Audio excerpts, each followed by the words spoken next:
Hi folks, it's Andy and welcome to today's Kendo rant. Let's get right into it because I didn't get to any of your questions yesterday because I was sort of filming it on the fly. So I've got 2 days worth of questions to get through, which means I probably won't have time to rant on something else, but maybe next time. So great, let's start with the YouTube comments.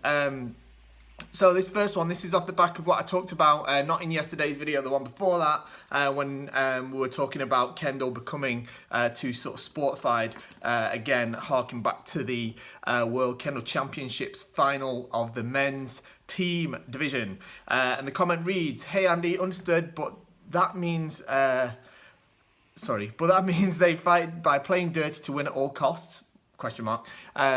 The point I made was that the Kendokas should try to win within the rules. That I totally agree, but the sensation that was that they were cheating by trying to award handsucker to the Japanese team. This I cannot stand for. I cannot show this to my kids as I would not know how to explain that. Looking at the show and title fights, in my opinion, the consistent use of the shinai against the side of the head to try and break the opponent's balance, so the opportunity for a strike appears to be silly in my opinion. Moving all around the court thing was a joke. It's not the first time that he did that. In the Kojin, in the individuals, he did that in the final, but Andor foresaw that and broke the Tayatari right away, and occurred a lot of times during the final part of the match. I know that it is part of the fight to use all the tools to achieve a goal. The Japanese team also used a lot of so-called tricks, brackets, to spend time, but it's not like. But it was not like that. I mean, exposed to everyone to see sort of thing. In 16th World Championships, there's a lot of discussion about the Japanese team having won by the rules and not by the Kendo itself. What I somehow agree to. So both sides have their dirty little things on, right? Back to the 17th World Championships, the average person watching the fight does not know what these insights were, wrongly tricked by the team. Reason why the handsucker shouting and the boo thing. In my opinion, FIK should come with rules and regulations to avoid that kind of behaviour during the match. What do you think? Okay, great. So this goes back to the video, like I said, it was called Correct Practice, I think it was called. Anyway, I had sort of said in that yeah, I don't like some of the tactics that particularly the Korean team put in place. I do sort of concede that, you know, both sides were, but particularly the Japanese side were sort of playing the clock, as it were. Now, here's the thing. I don't think it is a bit difficult, right? So some of those tactics, they're not ideal. Yeah, it's not really beautiful Kendo, but it's, as I said in the last video, this is my opinion, they're there to win, all right? They're not there to entertain us by showing us a match that's really entertaining or is really fantastic from our point of view. They're not there to give us something that's going to be a good example to our kids, for example, which is something you mentioned. I understand what you're saying, though, because I feel the same. I've got kids that do Kendo, and it probably isn't the sort of match that I'd show to them and say, yeah, look up to this. But it's not their job to do that. That isn't what that match is for. I don't think... Like I said, what they were doing, they were using everything they could within the rule set that they were governed by in that specific shiai, which one partly is sort of written down in black and white in the actual guides for the Shimpan, but in actual practice, it's what's governed in that particular shiai, in that particular 5-minute match by the 3 Shimpan. So they're doing everything they can within those rules. So therefore, yeah, there are tactics that are probably not as sort of not as nice as others, and you know, there's even tactics that, and like I said in the video myself, I've done it. I've scored a point and then sort of played the clock, or I've even thought, oh, I'm struggling to make a point. I'll try and achieve victory by kind of you know, getting them to step out of the shiaijo, or even giving them a bit of encouragement to go out. And you know, and I don't feel great about winning those matches afterwards, but at the end of the day, I achieved the result that I set out to, and that's the most important thing at that level of tournament. So of course, that isn't what Kendo is all about, and it isn't the most important thing in Kendo, but at that specific tournament, in that specific instance, that is the main goal that has to be achieved. I don't consider it playing dirty. For me, playing dirty, it's like, I'm not condoning it. I'm not saying everyone should go and do it, but for me, playing dirty is to do something that's outside of the rules. So it's like putting something in your shinai you shouldn't have in your shinai, or intentionally hitting somebody where you're not supposed to. Like sort of trying to get away with breaking the rules, you know, or you know, taking drugs or something like that. And for me, that's the kind of playing dirty rather than doing something that's technically not outside of the rules to achieve an advantage. As much as I dislike it, like I said, I really disliked the way that the Korean team were refusing to engage in Subazeri. And like you said, they were trying to have the Hansoku awarded to the Japanese team. It appeared so, at least, by trying to appeal that they were trying to move backwards, when actually that isn't what they were doing at all. They were actually trying to make a strike. So, yeah, for me, it doesn't quite fall into playing dirty. In terms of the FIK coming out rules to avoid it, well, it's really up to them whether they think... you know, they've got to decide really what it is that they want to happen, what they don't want to happen within the Shiaijo. If that means that they're going to say, okay, from now on, sort of hooking the Shinai completely is, for example, is a first offense hansoku. It's a immediate hansoku. Or if they want to say that pushing somebody above the chest area, for example, is a hansoku. I mean, that's up to them to do. I mean, to some extent they have done, but at the end of the day, because our matches are governed by 3 human shimpan, and that's the way I believe it should be. Because of that, there's always going to be a sort of room for interpretation of rules that are always going to be a little bit vague. So it's going to have to be one of those things that kind of, you know, it depends on the match. It depends on lots of different factors. In terms of the crowd booing, I can't think of something specific. I really can't think of what the FIK can do about that. I don't know. I don't know what I don't know what sort of rule could be put in place. If you've got any ideas, then put them in there. I mean, you can't really penalise the teams or the players. You know, you can't, for example, it seemed like it was the people supporting the Korean team that were doing the majority of the booing, because it was whenever a Korean player made an attack and it wasn't scored, or when a Japanese player made an attack and it was scored, it tended to happen. So it seemed to be that was the supporters of the Korean team. But if you then put in place a system where, okay, so in that situation the Korean team will be penalised somehow, well then what's to stop the opposition supporters taking advantage of that? Okay, so we don't know who was booing, we just know people were booing, we don't really know why. To give a more clear example, let's say I'm supporting the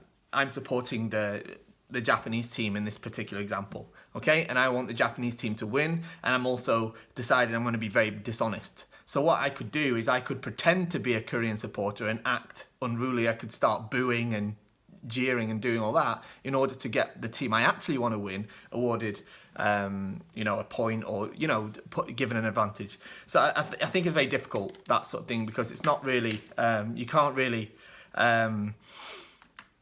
penalise the team through sort of association in that way. Okay, that's my sort of thoughts on that.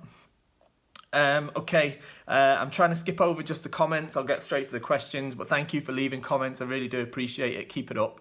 Hi Andy, I'd like to ask whether you know any exercises to improve my reflexes for Kendo. Also, I have a question about Fumikomi. Do I have to lift my leg up significantly high, because I realised my leg was not high enough when I Fumikomi, so I was wondering whether it was considered improper posture when striking. Okay, about improving reflexes, I don't really know, to be honest. It's not something I've ever really thought about. I've never thought really that of specific reflex training. I'm sure there's something some athletes do out there. But like, I tell you what will improve your reflexes is doing kakari geiko. It's not a nice answer, but that definitely helps.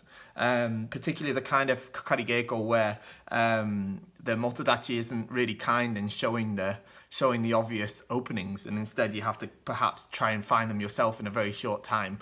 That's one thing you could do. About Fumikomi. No, you shouldn't lift your leg up significantly high. I've done a video about improving Fumikomi, so sort of hammer that into the search bar and see what comes up. But in terms of Fumikomi, you shouldn't keep your leg up high at all. It should come forward. And the thing that I think the biggest misconception of Fumikomi is that it's supposed to make a loud bang on the floor, when actually the idea of Fumikomi is, I talked about it actually a couple of videos ago, but it's to cover the distance in that short space of time whilst your body's still engaged in the cut. The loud bang or slap on the floor isn't the purpose of Fumikomi. It is a side effect of it. It is a product of it. But you shouldn't be doing Fumikomi with the intention of trying to make a loud slap or bang on the floor. And I think that's one of the reasons people tend to get the sort of footwork wrong on that. You need to try and just keep your body, your posture straight as you go forward, and try not to lift up and stamp like a sort of horse would on the ground. But check the Fumikomi video I've done on that. Could you explain why exactly Hasso no Kamae is considered a poor stance in Kendo? Seems like most if not all Kendo practitioners say so, but none of them ever seem to explain the reasoning behind it. And I'd like to hear an in-depth explanation from someone who's done a lot of Kendo. In my experience of European swordsmanship, on the shoulder stances are pretty much the bread and butter of most styles that rely on striking as opposed to thrusting. Although you can quite easily thrust from the shoulder as well. Is a strike that's delivered directly from the shoulder not considered yuko to totsu? It seems to me that Jodan has no inherent advantage over Hasso, except for the left-handed strikes being perhaps easier to perform, but Hasso seems to have the edge when it comes to responding to the opponent's moves. Okay, I've done loads of videos about this now. Like, if you go back about into the Kendo rants from like about 2 weeks ago going forward, there was like about a week where I felt like I was talking about this.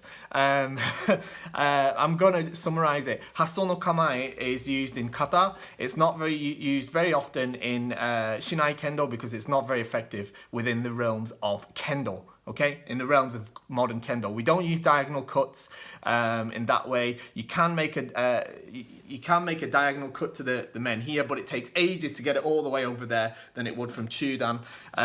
It isn't a useful kamae in Kendo. Some Jodan practitioners use it.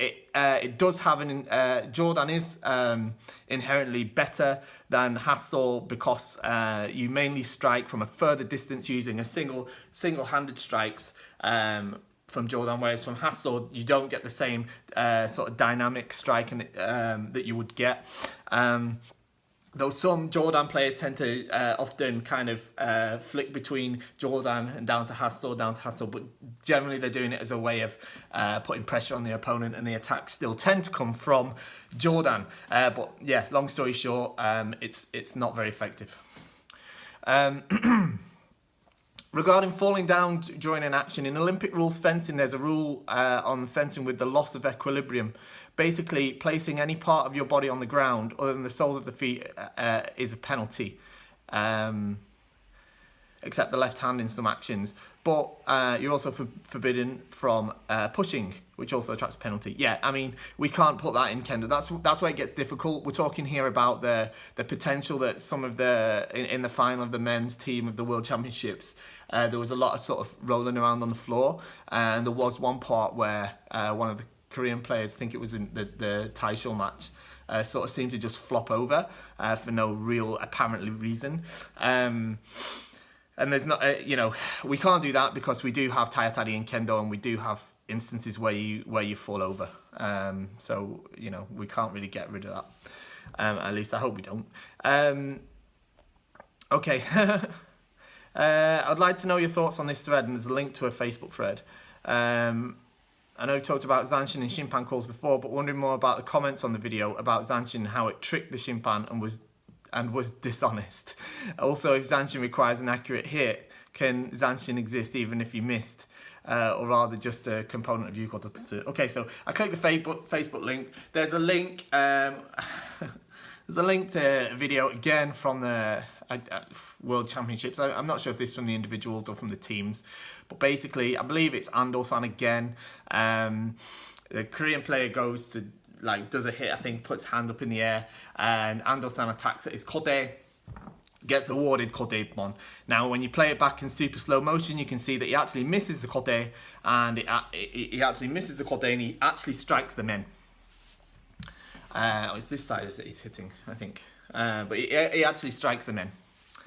It doesn't matter which side he's hitting. Okay. And then there's a whole stream of comments saying this was scored as kote even though it was men. It's dishonest of Ando-san to act like he scored the kote when he didn't. And the referees made the mistake. Right, okay, I'm going to try and answer this right without getting annoyed, because this is the sort of thing that really grinds my gears, right? Sorry, but if you watch that at full speed, right, that looks like kote. That absolutely looks like kote, and I absolutely thought it was kote, at least on the video, and obviously the referees did as well. I absolutely thought that was kote until you put it back in super slow motion. I mean, Christ, that guy moves really, really fast, faster than you can see, and it looks like kote, it sounds like kote. It's actually missed it. Here's the guy's men. Look, first off, right? First off, I don't believe that Ando was being dishonest by then sort of doing Zanshin after it, if that's what you want to call it. Because one, it's possible that he believes he also hit the kote. Two, whether even if he believes he didn't, what else is he going to do? Stand there and get hit by the Korean guy? I mean, no, you're going to close in, anyway. You don't attack and then add Zanshin. You attack with Zanshin.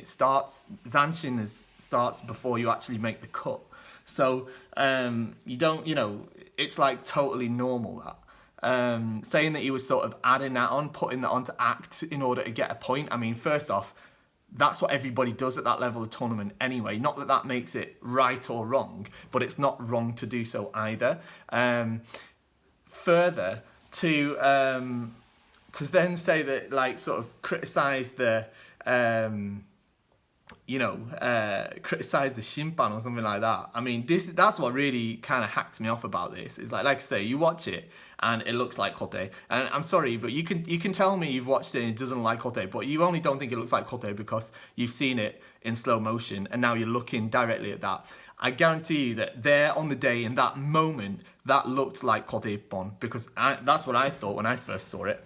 And to sit behind a keyboard and sort of be like, oh, those referees made a mistake. I mean, this tournament is being refereed by literally the best referees in the world, right? These guys haven't just like been picked up out of nowhere, right? You have to qualify. You have to be good enough to be in this, right? As a referee, you have to be selected. They're literally the best in the world. Does that mean that they never make mistakes? No, of course they do. Sometimes they award something they shouldn't have. Sometimes they don't award something that they should have. Sometimes they award the wrong point. But to suggest that that's like when they make a mistake like that and that, oh, well, we need better referees. That's so shallow. It's just missing it, you know. And further, to suggest that there was some kind of bias, that kind of annoys me as well, because there's plenty of you can watch, plenty of the points from just the final match between the teams of the men. There was plenty of points that maybe should have been scored by both sides that weren't, and some that probably could be argued that they shouldn't have been scored but were. But you don't argue with that. That isn't what you do. That isn't how it works. If you want that, then we should go to electronic scoring with video replay and stuff like that. But I don't want that. I'd rather have the human shimpan, because I believe in the pursuit of yuko datotsu in the current sort of form that it's in. Does that mean that every single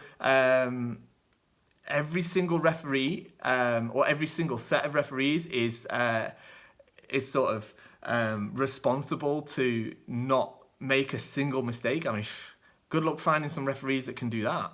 It's not going to happen.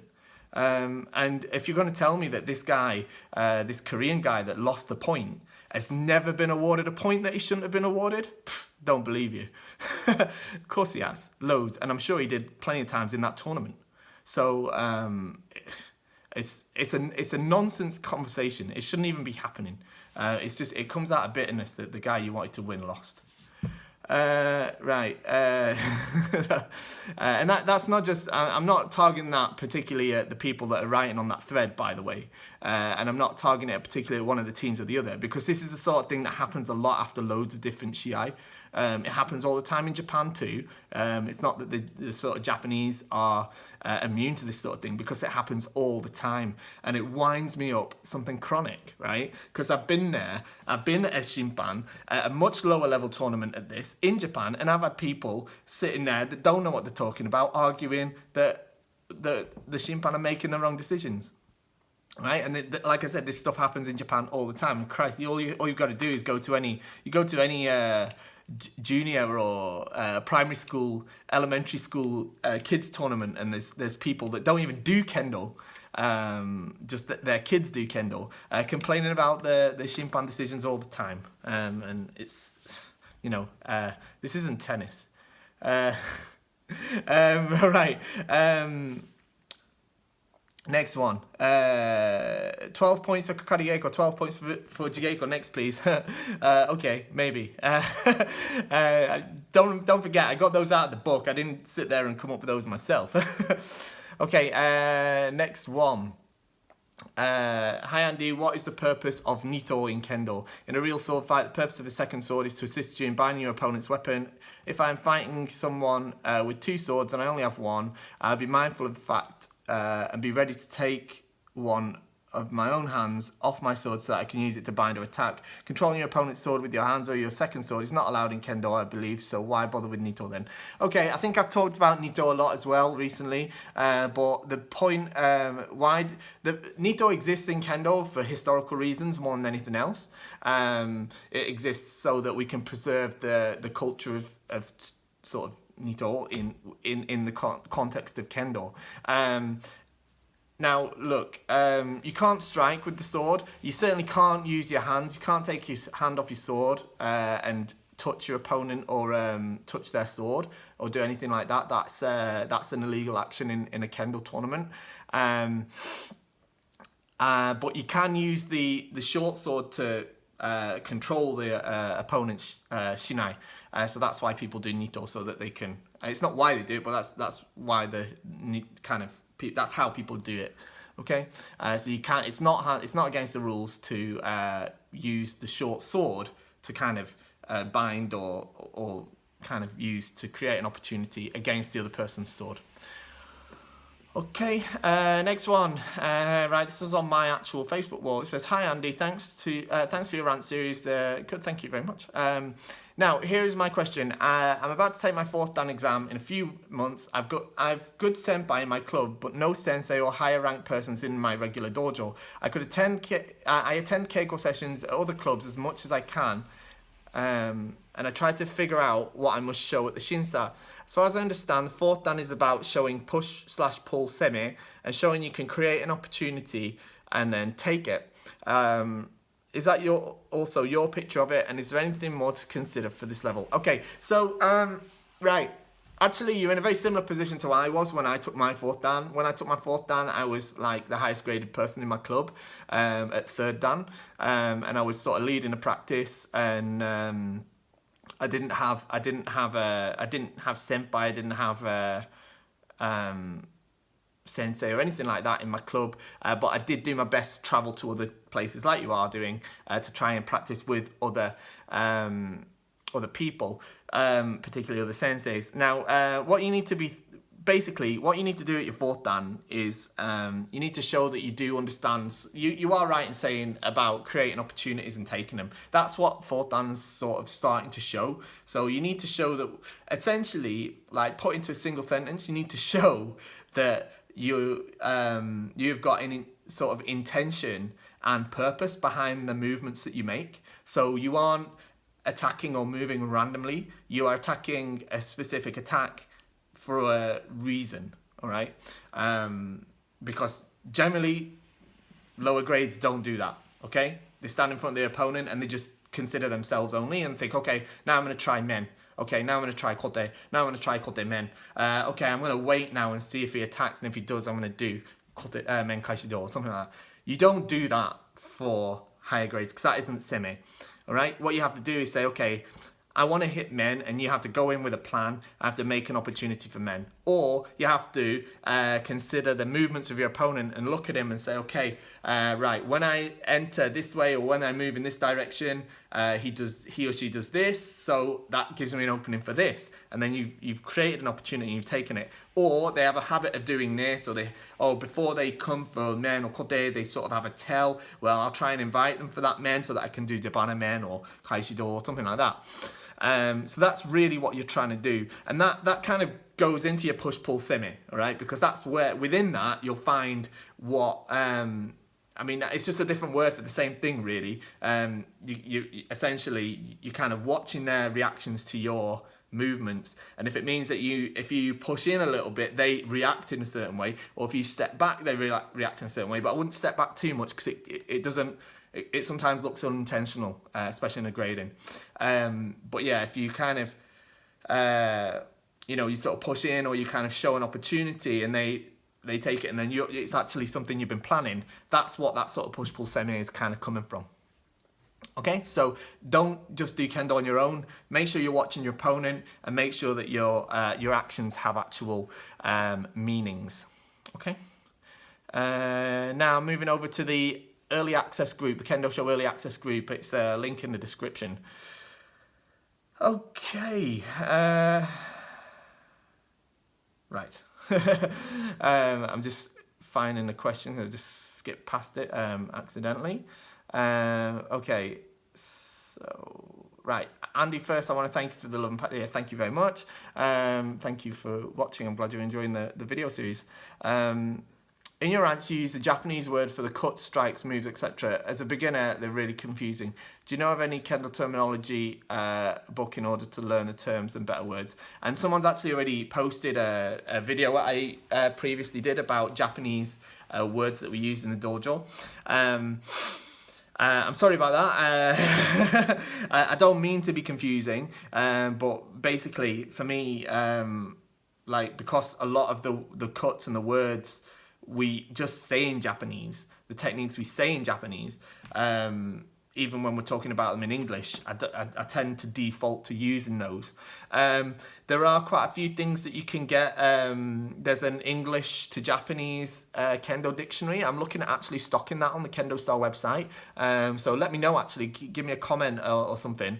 Let me know if you want to see more books and stuff. I'm looking at that at the moment. It's stocking like those sort of educational books, like the dictionary and the rules and stuff like that.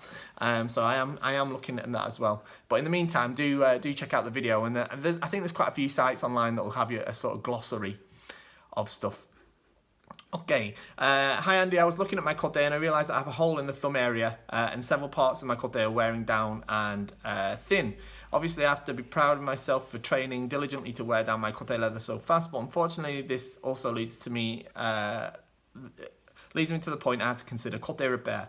Unfortunately I'm no expert on needlework or patch repair, and I will not even attempt as I will probably cause more harm than good, so I'd rather send out my kote for repair.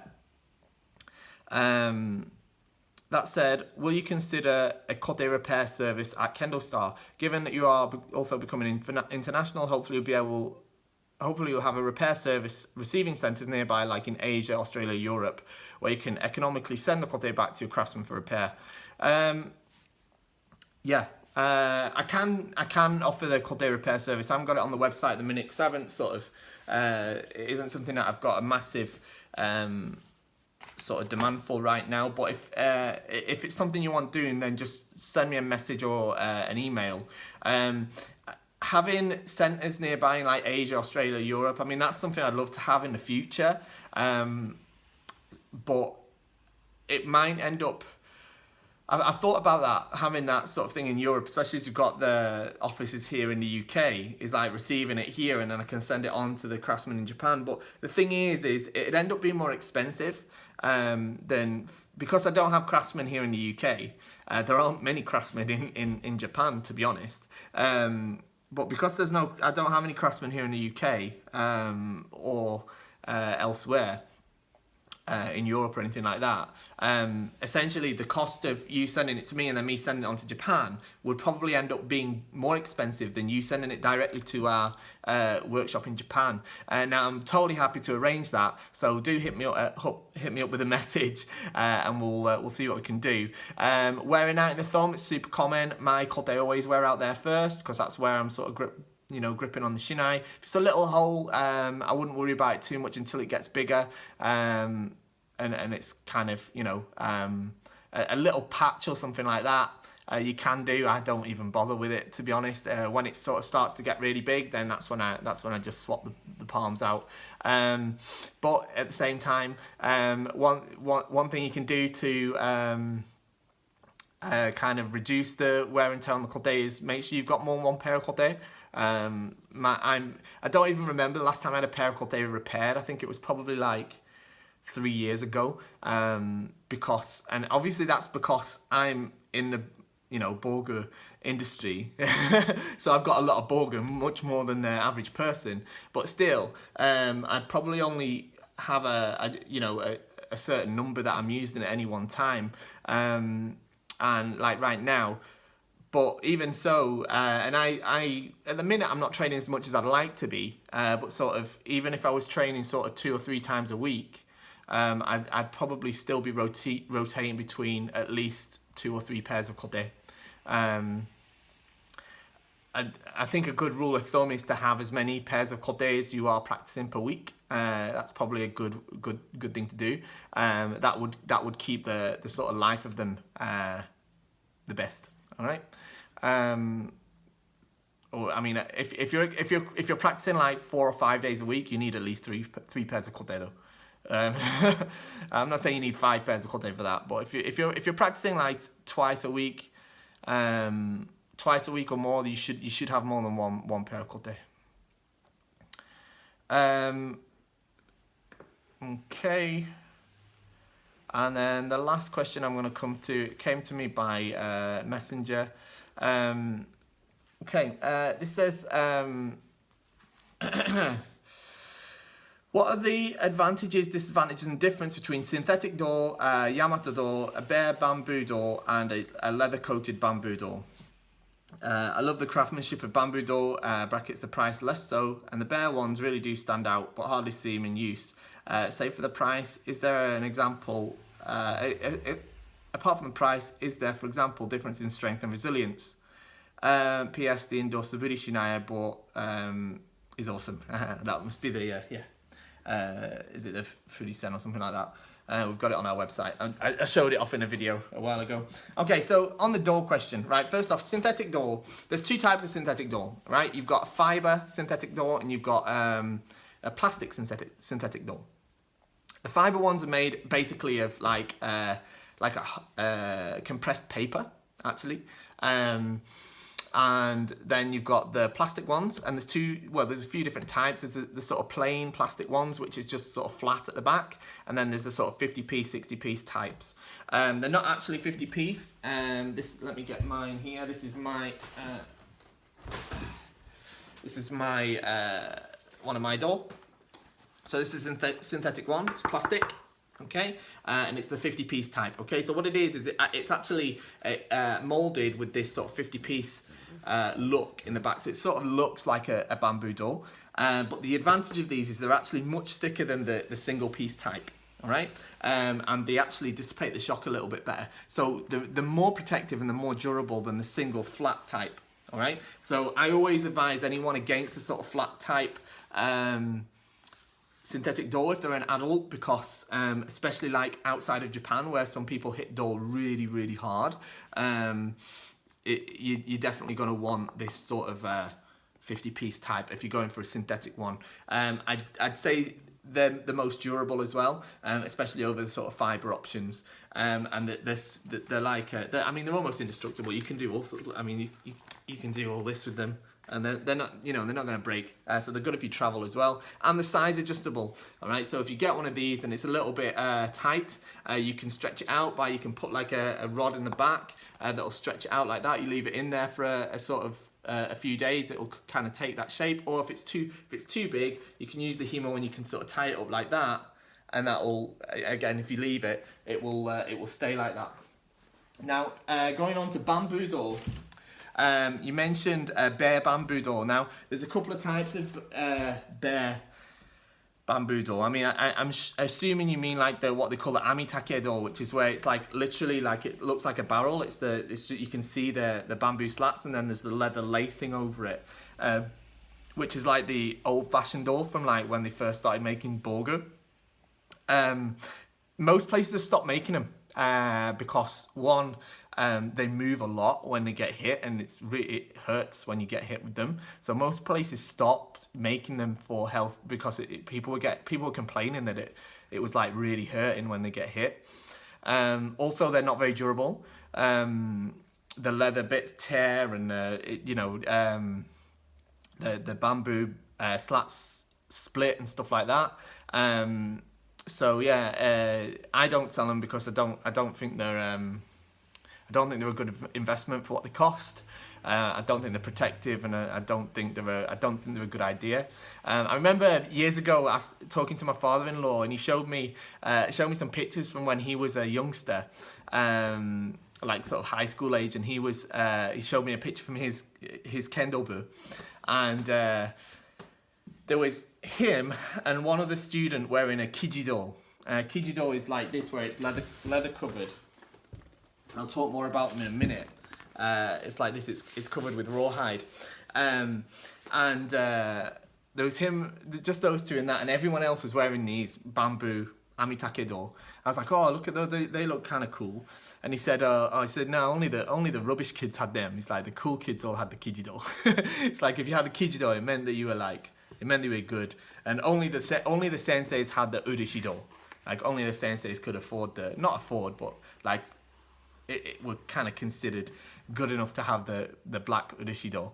But the good kids had the kijido, and the kind of not the losers, but the kids that weren't as serious tended to have the amitake. So this is the kijido. This is like so it's similar. You can see it's bamboo. It's just raw bamboo. And then this is essentially a door that hasn't been painted. So if you see like an urishi black door, it's like this underneath, and then it's been painted with urishi, like loads, to make that lovely black shiny finish. A little bit like this one. Okay, so this is another one of my door. This one is a bamboo urishi door. Getting a whole reflection and everything. You see how messy my desk is. This is painted on the back as well. But essentially, it's actually the same underneath, but it's been lacquered with urishi over the top. And this one's a lot lighter. Okay, this one's quite heavy. I don't really use it that much because it's so heavy. I just use it on sort of special occasions. And this one, the plastic one, is the lightest of them all, and it's also the most durable. Okay, so to be honest, in this day and age, bamboo door are more for kind of prestige or kind of aesthetics, or just because they look nice. Rather than anything else. They don't have much more advantages over that. You can't adjust the size very well. They take more maintenance, and they're more fragile. So, you know, they're more of a luxury thing. If you want a door that's going to last you a long time, and is going to, it's going to protect you really well. And bamboo doors protect you really well, to be fair. The bamboo doors probably protect you a little bit better than the plastic ones even, to be fair. But I don't think there's much in it. But if you want sort of a good all-round door, then you want to get one of these 50-piece type synthetic door. Okay, so that's the question on the door. I hope that sort of covers it. That'll do for today. Really long video today, much longer than normal. But it is because I missed those questions from yesterday. Do leave me some more down in the comments. Let me know what you'd like me to rant on next time. And yeah, like, share, subscribe, all that stuff, and get your shopping done at KendoStar. See you next time, guys. Thanks a lot.